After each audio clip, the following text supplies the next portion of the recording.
O Vitor Irajá, tudo bem, meu amigo? Bem-vindo ao nosso Bastidores. Já está aqui como prometido para comentar um pouco sobre essas medidas. Se elas serão suficientes, vão pelo menos trazer algum alívio à população, Vitor? Pergunta por quanto tempo, né, Tainá? Muito boa tarde a você e também a nossa audiência aqui no Bastidores CNN.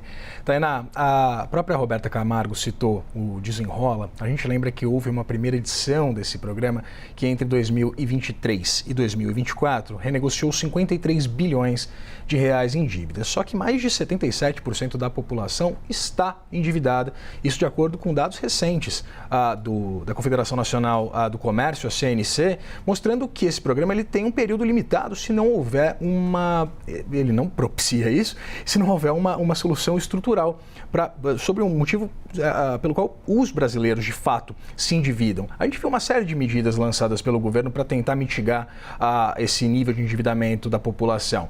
A liberação de linhas de crédito barata, tivemos a isenção do imposto de renda para quem ganha até R$5.000, que boa parte desses recursos, inclusive, foram destinados para pagar dívidas já contratadas anteriormente. Então, essa nova liberação agora de 20% dos recursos do Fundo de Garantia, ele pode inclusive ter um impacto, evidentemente, pontual, mas não resolve esse problema estrutural. Hoje, a gente teve um relatório publicado pelo próprio Banco Central, uma análise no relatório de cidadania financeira publicada pela autoridade monetária, dizendo que a facilidade do acesso ao crédito, somada à falta de educação financeira, leva muitos brasileiros a contraírem dívidas e a acessar, inclusive, linhas de crédito com uma facilidade e uma ausência de qualquer tipo de análise um pouco mais profunda sobre o perfil desse tomador de crédito, que propicia exatamente esse cenário de endividamento em alta. Fora, é evidente, um descontrole do ponto de vista fiscal, a gente vem batendo muito nessa tecla, que leva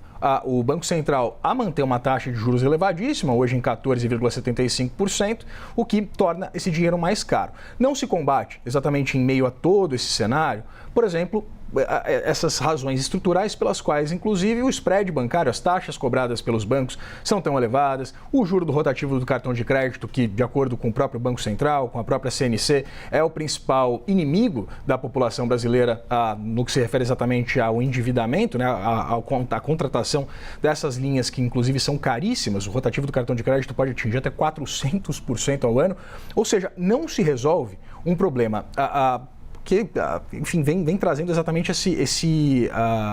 é o grande motivo para que o brasileiro esteja, de fato, endividado. É uma medida pontual, com um viés eleitoreiro, uma preocupação bastante significativa por parte do governo Lula em mitigar, pelo menos, essa percepção de que a situação das famílias ela está bastante debilitada do ponto de vista financeiro.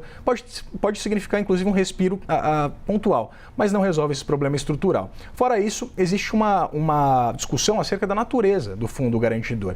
Ele serve como um colchão de segurança para o trabalhador em caso, por exemplo, de uma demissão sem justa causa, ou até mesmo, né, em caso de calamidade pública. E é importante para o governo do ponto de vista de feitura de políticas públicas, né, no caso, por exemplo, do financiamento imobiliário. Então, a discussão ela tinha que ser um pouco mais aprofundada. Houve liberações de diversas naturezas, desde o governo Michel Temer, passando pelo governo Bolsonaro, agora no governo Lula, subtraindo recursos desse fundo, que tem uma importância tanto para o governo, para a realização de políticas públicas, quanto para o trabalhador, que evidentemente conta com esse dinheiro em momentos de um desabastecimento, por exemplo, dos seus salários.